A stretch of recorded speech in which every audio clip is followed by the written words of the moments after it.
The NFC division was extremely stacked last season with 4 teams winning 12 games and 6 teams winning 10 games during the regular season. I will cut straight to the chase here and tell you who will be the best player in the entire division. And believe it or not, it's going to be a Dallas Cowboy this upcoming 2022 season. No, it's not wide receiver CeeDee Lamb, it's not quarterback Dak Prescott, or running back Ezekiel Elliott. I can keep going days and days and days. No, it's linebacker Micah Parsons. See, there are plenty of Cowboy players who are vital to their team's success, but Parsons is the one who transformed the defense from one of the league's worst into a top 10 unit. Parsons was a dominant throughout his entire rookie campaign as he finished with 84 tackles, 13 sacks, 30 quarterback hits, 20 tackles for loss, and 3 forced fumbles in 16 games. His 13 sacks were the most from a rookie since Aldon Smith in 2011, and his 20 tackles for loss were the most by a rookie since Lavonte David in 2012. Since quarterback hits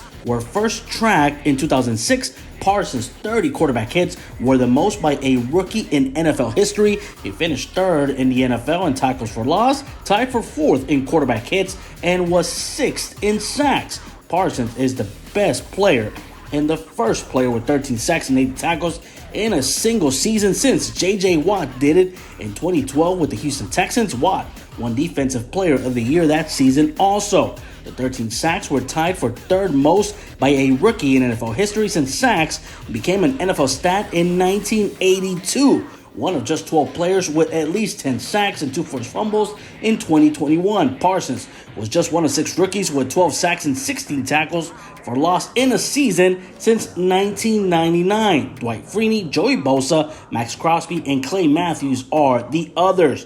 The Cowboys defense went from 28th in the league in points allowed in 2020 to 7th in 2021. They improved their takeaways from 23 to 34 in the process and were 7-3 when Parsons recorded a sack last season.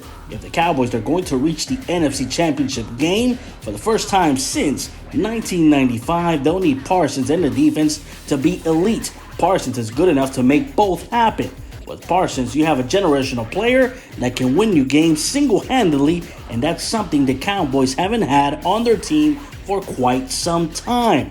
As I said, I'm not trying to make this a diss post on any of the other Cowboy players that I previously mentioned, but Parsons is a special cat that can take this team on a deep playoff run and is arguably the top linebacker in the league. I get the argument that quarterback Dak Prescott should be your most important guy, but if the franchise doesn't choose Parsons, I feel like we could be talking about how they missed on another Hall of Fame type player years down the road. Don't get me wrong, Prescott is great, but Parsons' impact has already surpassed him in 1 year, and you're kicking yourself 9 times out of 10 for not having Parsons on your team than Prescott.